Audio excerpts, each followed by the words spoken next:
kahit sila kumakanta. Kim Pao, ibinuking ng todo ng kasamahan sa The Alibi series.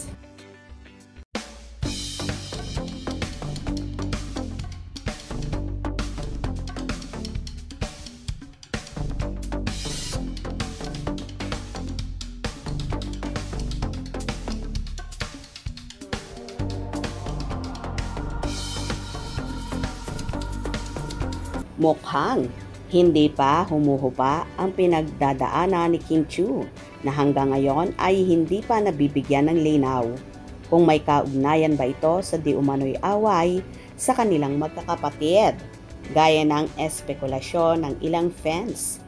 Nagbahagi ng video reel si Kim sa kanyang Instagram na binabatak ng todo ang kanyang katawan sa gym. Mapapanood si Kim na nagbubuhat ng weights, nag-abs workout, tumakbo sa treadmill, legs routine at iba pa. Nakasulat sa subtitle ang tila paramdam ni Kim sa rason kung bakit siya nag-gym. Why do you go the gym so much? I found peace. Ganito rin ang message caption nito sa kanyang reels. Finding calm in the clang and peace in the pace. Kasabay nito, kinargahan na lang ni Kim ng pag-i-endorso niya ng isang sports clothing brand na suot niya sa workout. Pinuri naman si Kim ng mga supporter nito at sinabing inspirasyon daw siya ng mga ito sa kanyang pagiging health advocate.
Samantala, inokray naman ng kasamahan ni Kimi ang dalaga na si Carl de la Merced.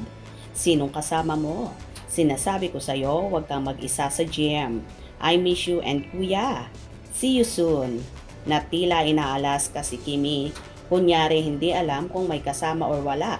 Pero ang totoo niyan, magkasama talaga ang dalawa.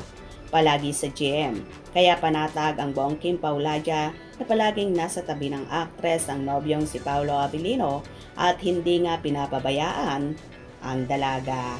O di ba, kahit ang mga kasamahan ay ikinakanta at ibinubuking ang Kim Pao. Tama ba ako? For more latest updates, please follow and share.